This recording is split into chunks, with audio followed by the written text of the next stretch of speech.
going to call this meeting to order. This is the Madison County Board of Education. It's our special meeting tonight. It is May the 21st, 2024. The first item on our agenda is obviously to call the meeting to order, which we just did, and number 2 on our agenda is our vision statement. So, Ms. Coyle, can you read that for us? Yes, Madison County Schools, in partnership with the community, strives to equip educators and students with the skills to lead by example, develop and speak with a unique voice, and explore their academic curiosity to make a positive impact on our community and world. I want to remind everybody that we have our agendas outside at the front door for everyone, but if you are already seated in here, you can follow along with us on our video boards. So, number 3 on our agenda today is audience comments regarding our agenda items. Do we have anyone? No. Tammy says no. All right. Moving on. We're going to hopefully approve the minutes. I need a motion to approve the minutes of the May 9th, 2024 meeting, if there's no questions. So moved. All right. The motion's been made by Ms. Cobb. Is there a second? I'll second. Second by Ms. Brock. All those in favor? Aye. Motion passes. Number 5 on our agenda tonight is to revise the July meeting time. Are there any questions about that? I know we've been discussing that, so. All right, then I need a motion to change the July 9th, 2024 Madison County Board of Education meeting to 5 p.m. So moved. Is there a second? Second. All right, the motion's been made by Mr. Rutherford, second by Ms. Coyle. All those in favor? Aye. Motion passes. Number 6, to approve the second reading of revised policies 09.422 and 09.42811. Are there any questions? Or Dr. Gillen, would you like to add anything? Just stop me if you do. It's just revision of our bullying and hazing policy and revision of our harassment discrimination policy. So that's the second reading. Yes, 3 pages. So does anyone have any questions, and everyone reviewed it? I do want to remind everybody that we have had this agenda for about a week now, so we have had our ample opportunity to look it over and ask questions. So, all right. If there's no questions on number 6 of our agenda about the bullying policy, then I need a motion to approve the second reading of the revised policies 09.422 and 09.42811. So moved. Motion's been made by Ms. Cobb. Is there a second? I'll second. Second by Ms. Brock. All those in favor? Aye. Motion passes. All right, next, it's your turn, Mr. Woods, our CFO. It's our finance time on our agenda. Good evening. Looks like I'll be with you all for a little bit. Would you like a chair? May need a stool after a while. All right, we will start with the monthly financials. I was unable to present at the last meeting because I was in training at the time. So we will start with the financials, and we'll start with the bank rec here. As of April 30th, the district ended with a reconciled balance of $137,386,356.95. You can see that that is up from last year. I will remind you that over 50% of that is in restricted funds that can only be used for building purposes. So while that looks like a large balance, it really isn't, because it's our construction money. A large portion of that is the bond funds, where we're working on projects. We get those up front when we do a bond sale, and we hold them and spend them out as the project's complete. Of the reconciled balance, the district has $65,245,887.99 in investments, and those rates range from 4.5 to 5.0549%. That is 2 local CDs and then the treasury bills that we've been buying as an investment model. So we're still doing really good with that. In addition, in your packet, you had the revenue and expense report and the balance sheet. I've looked through those. We're tracking where we should be. Of course, one of the items we have a little bit later is the working budget, to make some revisions to that. We always do that when we get to this time of year, just some items that we need to take care of there and finalize everything out for year end. But other than that, we're doing really well. We seem to be tracking where we're supposed to be. Are there any questions for Mark about our monthly financial reports? All right, if not, then I need a motion to approve the monthly finance reports as presented. So moved. Motion's been made by Mr. Rutherford. Is there a second? Second. Second by Ms. Coyle. All those in favor? Aye. Motion passes. On to 7B, to approve salary schedule for the 2024-2025.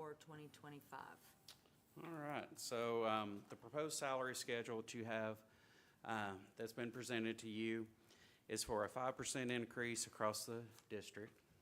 This includes a 5% increase to all extra duty and coaching stipends and a 2.5% increase to the indices. In addition, the teacher salary schedule was adjusted to include step increases for years between 13 and 20 that previously did not have one. Likewise, in the teacher schedule was adjusted for starting salaries for new teachers to set that at $45,000. In doing so, the 5% got it close, but we needed to adjust those just a little bit more. We also had to adjust steps 1 through 3 to get those above the $45,000 and make it even out and level out. All of these changes were done to level out the pay across the district, and we did build this with the purpose of giving the highest amount that we could afford based on our projected revenue. You'll see that a little bit later in the tentative budget, but we feel that this was the best that we could do given the money that we have coming in next year that we have projected. It allows us to take a big bite as much as we can across the district. Are there any questions? All right, if there's no questions, I need a motion to approve the salary schedule for the 2024-2025 as presented. So moved. Is there a second? I'll second. Motion's been made by Ms. Coyle, second by Ms. Brock. All those in favor? Aye. All right, motion passes. 7C, to approve the 2023-2024 revised working budget as presented, so. All Ms. right, Wood. so you have the budget in front of you. I tried to make notes throughout so you'd have some things to go by as you were looking over it the past week. The blue highlighted areas in here are the working budget notes. We'll kind of start down the page. On page 1, you'll see that utilities tax, we had to increase it based on the income that's coming in. We were a little under with our the last change we did in January. So those always depend on utility usage. So this time of year, we kind of get a little better picture of where we're at on those. So made some adjustments there. Moving on to page 2, interest on investments, we have increased that $855,000.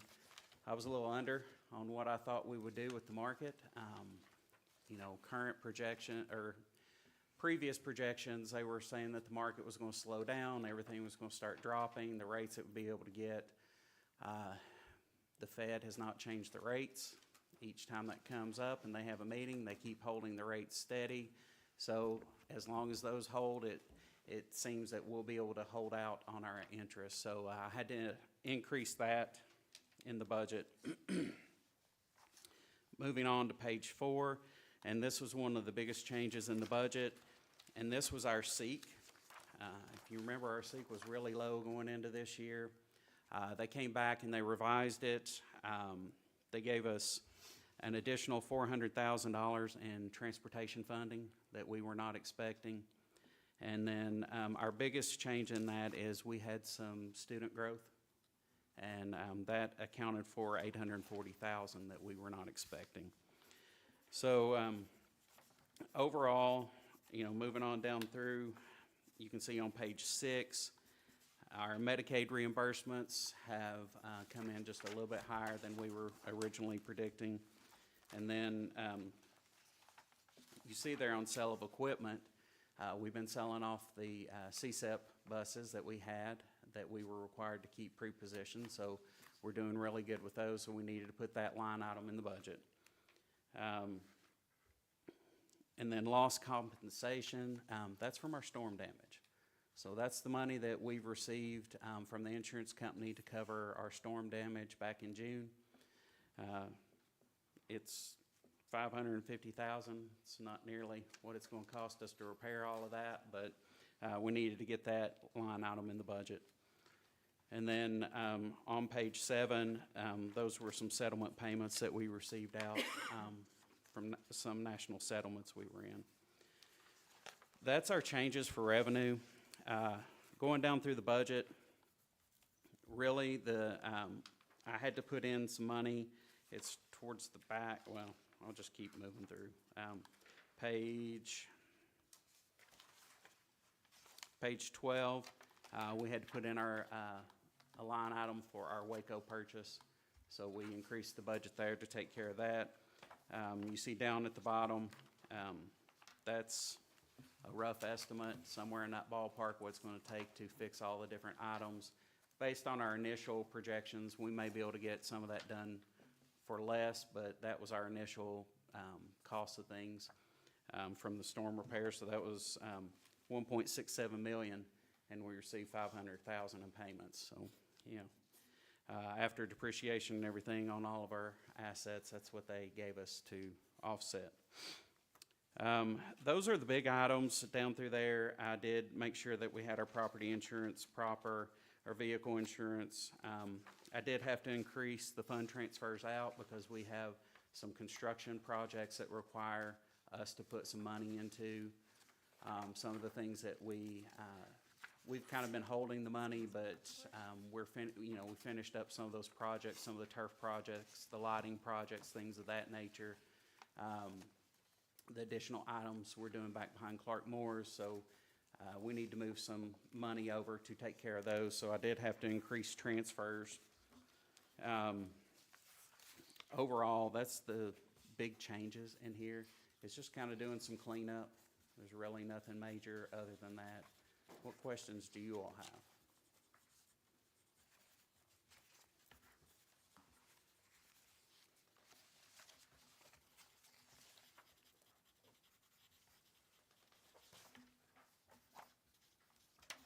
I think at this point, this will be what, the fourth or fifth time you've seen this budget? And we've had time to, A few times. we've had plenty of time to go through it and look at it Sure. before now too, so. All right, are we ready? Mark, are you ready for us? Okay. We're ready.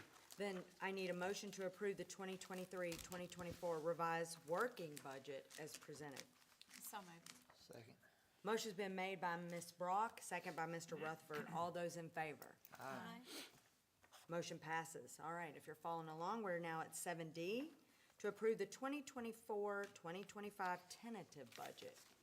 All right, so I told you that this budget does include the salary proposal that we had. We talk about the pieces that we don't have. We still don't have all of our assessments. We still don't have full hard numbers, but we've got a lot of projections. So that's what we're working off of with this budget. You can see there on page 1 that we are anticipating starting the year with our full contingency from the working budget. So that will take us into next year. That is very important with what we're looking at with this proposal for the salary and the other items that we need to get through this budget. Moving down, you see there's no change in the total property taxes.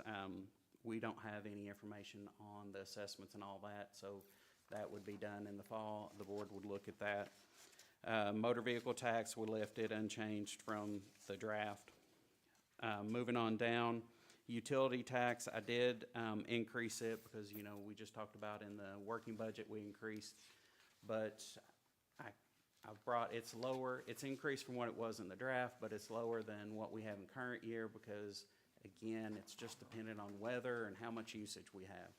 We'll have a better idea as we start getting into the year and we see like how our late fall goes, how our winter goes, and it'll give us a better idea when we make those adjustments in the working budget.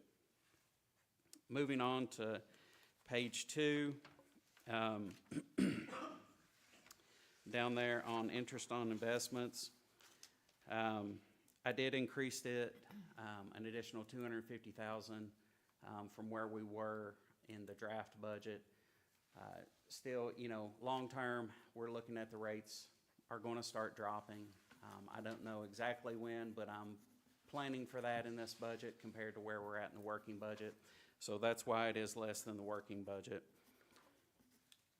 On page 4, we get into our SEEK. In this biennium, they did increase the SEEK base $126 per AADA to $43.26. Our projections with the state are based on 10,175 students. That was approximately a $4.65 million increase. In that, the base generated about 1.74. Transportation was promised to be funded at 90%. It's actually only going to be funded at 74%. They were off on their numbers of what they estimated it at, so that generated 1.36. They increased Tier 1 in this, and that's where we got one of our biggest jumps off of this. This is what really helped smaller districts as well. And the Tier 1 generated about 1.65 million, but that will not happen next year. That's one time when Tier 1 gets adjusted. In fact, our Tier 1 money for next year, based on, I've already done some preliminary projections, it will be lower. So exceptional child, increase in students in our special ed programs. Our numbers are up, going to be up for next year. That was an additional 750. And then our local effort, based on what they estimated our assessments to be for next year, will take $850,000 out of what we generated. So that equals your 4.65. It won't be nearly that what we get next year based on early projections. Moving on down, just a note on page 5, you'll see there the on behalf. That always gets people when they look at our budget or anything. That's not actual revenue to the district. That's what the state pays as their portion of insurance and benefits for certified employees. And we're required to record that amount as a revenue and an expenditure. We never see that money. It's just what the cost of it is to the state, and we have to put it on our books. Moving on down, on page 6, you'll see the CSEP lease funding there, sunsetting, so we will have no revenue in next year for that. That's a loss of $285,000 was our contract every year, so that's a decent little chunk. Moving on down the page, indirect cost transfers, you'll see that that is about $900,000 lower. So that's your ESSER funding. We were receiving indirect cost on that for administering those funds. So, we're losing about $900,000 in revenue just off of those funds sunsetting. So that's overall, that's your large changes in your revenue. We move on over. So on page 8 starts all the expenditures. And you'll see the note I have there for you that this did include the pay raises. Before we had, in the draft, we had $980,000 just for steps. We'd already projected those. This includes the rest of the salary changes. Overall, that's a $4.74 million investment in the salaries. So that's noted throughout here. You'll see some of these other areas, if you look, and you're like, well, why is it so much higher than that? It's because of some of the items that we've brought back in that we're keeping in-house after the ESSER funds, and we're going to continue. So some of those salaries are throughout here and increase it over what the current year is. Page 9, this budget you'll see there on that line item, includes general liability, workers' comp.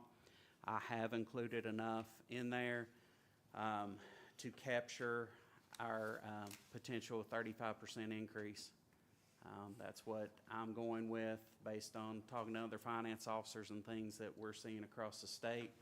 So I'm planning on a 35% increase. I hope it comes in a lot lower, but that's what we're budgeting and going with. That seems to be the trend across the state. Moving on down through the budget, you know, the biggest piece in here is the salaries with the tentative budget. Moving to page 13, you'll see the contingency. In order to make this budget balance and to make it happen with the salary proposal, this projects us using $2.7 million of our contingency. Now, should we get any revenue above what's projected here, we would use that to offset additional needs of the school and to offset changes in our contingency to hopefully be able to fund some of that back. But in order to do that, that's what it's going to take to balance this budget. So that is using our savings plan. But I told you we were trying to make the most effective that we could with the money we have, and that's kind of where we're at with this budget. Moving on down, you know, page 14 starts all your federal, local, and state grant funds. We don't have all the numbers for those. Title I's not been given to us yet. Most of those, we're going off of hold harmless numbers and just projecting out what those will be. On over to page, it's a few pages over, we start getting into our other funds on page 22. We have to put a budget in here, but while we put a budget in here, we don't know how much is going to be transferred over. It's district activity funds. It's money that the schools send over to hold in our accounts. Page 25, you get into, we're not required to budget, but it's on here. You can see the actual, but that's student activity funds. The last time you all approved the budgets, I'm sorry, you've looked at some of the student activity balances. And we're required under new accounting standards to record those in our financials each year. So I'll be doing that between now and audit time. But that's what that's for, but we're not required to budget there. Page 29 starts our capital outlay, so it's building funds. We're required to take $100 for each AADA funding from SEEK and to put that over. So that's one of our reductions in SEEK. That's where it goes. So this budget has been built based on the 10,175 students. So I did have to increase that from the current year. Page 31 starts, these are restricted FSPK, our local nickels, restricted for building and for paying bond payments. So as part of the SEEK formula, we have our formulary match that we have to do and the state portion that they fund. That's built into this based on the new SEEK numbers. On down through the budget, 360's construction for next year. Just the money that we would be able to potentially transfer into construction. 400 is debt service, so that's that is our budget next year to make all of our debt service payments that we have now. If we bond anything new, of course, that would change, and we'd have to put that in the budget at a later time. The next big item in there, we're getting towards the end, would be food service. We've looked at it as compared to the current year. We've made a few adjustments. We've made the salary adjustments in there, and everything looks good. It's in balance at this point. So those are the overall big changes as compared to draft. So this is the second time you've seen this budget. We know a little more information at this time, so we build the budget just a little bit differently. Questions over the tentative budget?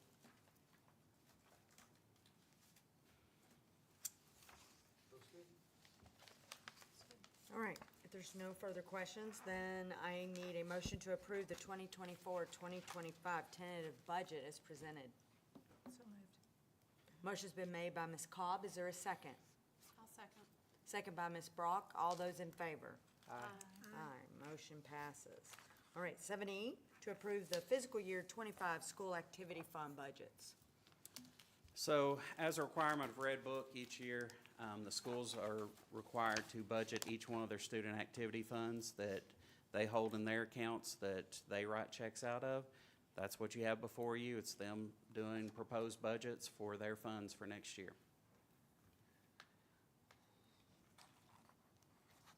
Questions? All A lot right. of clubs in the county. There are a lot of clubs, yes. A lot. Yeah, it's pages. Pages. How do you, who watches over those? How often do you or someone on your team just kind of So spot check? the responsibility of these fall with the bookkeepers. I do go through stuff as I see things come through. Purchases, anything over the principal's limit comes to me, and I sign off on, so I look through all of their PO requests. They email them to me. I ask for supporting documentation, look through those, so anything over $1,500 comes to me. Other than that, the smaller items, that would be the bookkeeper who's responsible. I meet with them a couple of times with the year. I'm on the phone with them daily.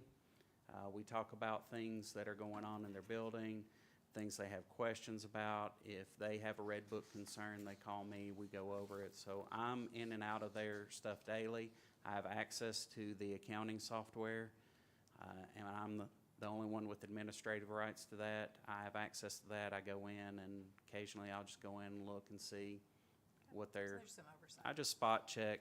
And then the Fund 25 that you saw, that is all of these clubs, and it has to be put in our books. And I review every transaction they do at year end in order to get them properly recorded in our books. Thank you. All right, if there's no further questions, then I need a motion to approve the fiscal year 2025 school activity fund budgets as presented. So moved. Motion's been made by Ms. Cobb. Is there a second? Second. Second by Ms. Coyle. All those in favor? Aye. Motion passes. Moving on to 7F, approve school-wide fundraisers. All right, so another requirement of Red Book. Red Book requires the board to approve fundraisers at each school. What we've done for a number of years is you all do a blanket approval this time of year that says as long as the principal has reviewed it and they agree that it is in compliance with what the school wants to do and it's in compliance with Red Book and they sign off on it, that you give them authority to do the fundraisers. That way they don't have to time meetings and bring all the fundraisers in front of you all each meeting. So that's what we're doing with this. It's a action that we take every year. Any questions? All right, if not, then I need a motion to approve the school-wide fundraiser for 2024-2025 school year. So moved. Motion's been made by Mr. Rutherford. Is there a second? I'll second. Second by Ms. Brock. All those in favor? Aye. Motion passes. 7G, to approve the 2024-2025 booster events and their fundraisers. All right, this is similar to the school-wide fundraisers. This is another approval item required by Red Book, and this allows the booster groups to fundraise each year. Again, has the same stipulations. They have to present the paperwork to the school. The principal has to sign off on it. This gives them authority that once those are met, that they are able to do that. So with booster groups in addition, I train them annually. So we have a requirement that one officer and the sponsor, so whoever from the school is responsible for them, have to come to training each year. And they sit with me and get to hear Red Book training. It's a wonderful time. It's fine. That was the question I was going to ask you, is how many people from each group come, but, So we require that they have at least one officer and then one of the sponsor. You know, the officer sometimes changes. Sometimes it's the treasurer, if the treasurer's been on there for a while and they're the ones responsible and they want to be the ones. Some groups bring 4 or 5 people. They bring all their officers. I had this last year a few groups that everybody was new. So they all came to the meeting, which was good. They were full of questions, and which I like because it was beneficial to other people in the group, and it was things that they'd never thought about. That's a good time. All right, are there any other questions?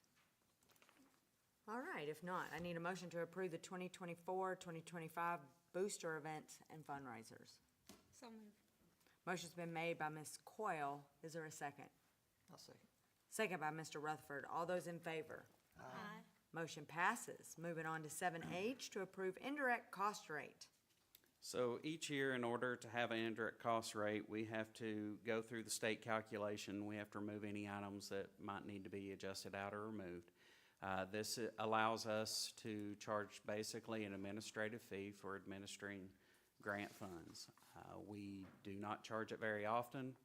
The MOAs that we have where people leave us and they go to work for KDE, they charge the indirect in there, so we get a little bit of money off of that contract to cut paychecks and things of that nature and keep all the HR files up, which is not much that they pay us to do that. But this allows us, like I said, with the ESSER funds, you saw that we were collecting indirect off of it, so this allows us in the future to have that ability, and each year we keep our indirect cost rate up. And we have to do this by the end of June, so Yes. perfect timing. All right. Are there any other questions? Okay, then I need a motion to approve the indirect cost rates as presented. So moved. Is there I should say, Ms. Cobb made the motion. Is there a second? I'll second. Second by Ms. Brock. All those in favor? Aye. All right, motion passes. 7I, to set the penal sum. All right, so we have to do this each year. Basically, this is an exposure calculation for the district that says that at a minimum, I need to be bonded at $1 million.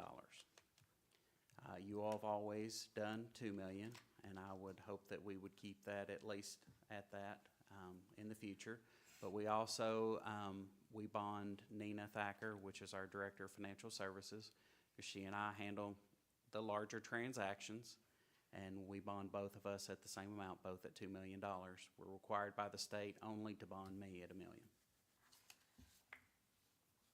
We also do our bookkeepers, correct? Yes, we have small bonds on our bookkeepers and other financial people, like Mr. Neely and some others that have higher signing authorities. We put bonds on them as well so that we're covered. And for our bonds, our renewal. What's that? I'm going to read it off, but yeah, it's for our bonds too. All right, are there any other questions? Okay, then the motion is to set the penal sum for fidelity bonds for the Treasurer and Director of Financial Services in the amount of $2 million, and for additional board finance-related positions, as you mentioned, of $800,000 for 2024-2025, and to authorize renewal of current bonds. So moved. Motion's been made by Mr. Rutherford. Is there a second? Second. Second by Ms. Coyle. All those in favor? Aye. Motion passes. 7J, to approve the Pledge of Collateral Agreement. All right, so as you saw, we have a CD that's over the FDIC limit, one of our CDs with Cumberland Valley National Bank. In order to maintain that, they have to pledge collateral. They pledge a line of credit from the Federal Home Loan Bank, which meets the standards, so that is their pledge of collateral. The other pledge of collateral is for Whitaker Bank, and it's all of our, you saw all the student accounts, all the budgets. You've seen the monies that was presented to you earlier at one of the other meetings of how much they have in each of those accounts. It's over the FDIC limits in total. So because of that, Whitaker Bank pledges securities to cover anything in case there's a financial collapse. So we're meeting all of our federal guidelines with this, and we're insuring anything above the FDIC limit of $250,000. Does anybody have any questions? All right, then I need a motion to approve the pledge of collateral agreement with Cumberland Valley National Bank of London and the pledge of collateral agreement with Whitaker Bank as presented. So moved. Motion's been made by Ms. Brock. Is there a second? I'll second. Second by Ms. Cobb. Is there, no, all those in favor? Aye. I was getting ready to do a second again. All right, motion passes. All right, next on our agenda is 8, to enter into executive session required by state law for the preliminary discussion of the superintendent's evaluation. This is per KRS 156.5571-6C. Is there a motion to enter into executive session required by state law for the preliminary discussion? So moved. Thank you. Okay, motion's been made by Ms. Quell. Is there a second? Second. Second by Mr. Rutherford. All those in favor? Aye. All right, motion passes. We are now into executive session.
Motion's been made by Mr. Rutherford, second by Ms. Cobb. All those in favor? Aye.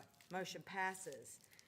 Following on our agenda, we are at number 10, to approve the superintendent's summative evaluation. So this is where I will read to everyone. All right, each member of the Madison County Board of Education independently reviewed and evaluated the performance of Dr. David Gillum using the state-mandated superintendent evaluation tool. Dr. Gillum was evaluated on 7 different standards and given one of the following ratings: 4 for exemplary, 3 for accomplished, 2 for developing, or 1 improvement required. Dr. Gillum received an overall rating of exemplary on each of the standards. Those standards are strategic leadership, instructional leadership, cultural leadership, human resource leadership, managerial leadership, collaborative leadership, and influential leadership. Each year, the superintendent is asked to focus on certain goals. The following are those goals, along with examples and comments from the board, which demonstrates his exemplary rating on each. Strategic leadership. Prepared for the anticipated charter school application so that Madison County Schools was not negatively impacted.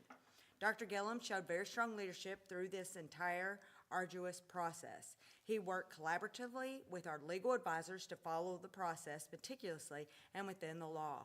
He coordinated the administrative team to assist in review of the application and prepared the report that helped the Board of Education to make an informed decision regarding the application. Managerial leadership. He oversaw ESSER funds and led the plans to maximize benefits to students through their utilization. Oversaw the final purchase of land for Waco Elementary and continues to oversee multiple major remodel and new construction projects, including the building of Madison Middle School. Instructional leadership. Continued academic growth of the schools in the district as evidenced by improvement in state assessment scores. Dr. Gillum always makes academic achievement the priority in Madison County Schools, continuously evaluates instructional practices, and works collaboratively to improve instructional practices. Cultural leadership. Implemented the elements of our consent agreement with the U.S. Department of Justice to build a stronger culture throughout our district. Dr. Gillum led this process with the DOJ while advocating for our district and then worked tirelessly to implement the changes recommended. The Madison County Board of Education feels very fortunate to have a leader who always puts our students' needs first and continues to be the visionary that our district needs and values. Congratulations, Dr. Gillum. Thank you. I appreciate it. Is there any other comments of our summary? Great job. Thank you. You guys are a pleasure to work with. Thank you. All right, then I need a motion to approve the superintendent's summative evaluation. So moved. Motion's been made by Ms. Brock. Is there a second? Second. Second by Ms. Coyle. All those in favor? Aye. Aye. Motion passes. Number 11, to adjourn. I need a motion. Second. Motion's been made by Ms. Cobb, second by Mr. Rutherford. All those in favor? Aye. Aye. We are adjourned. Thank you.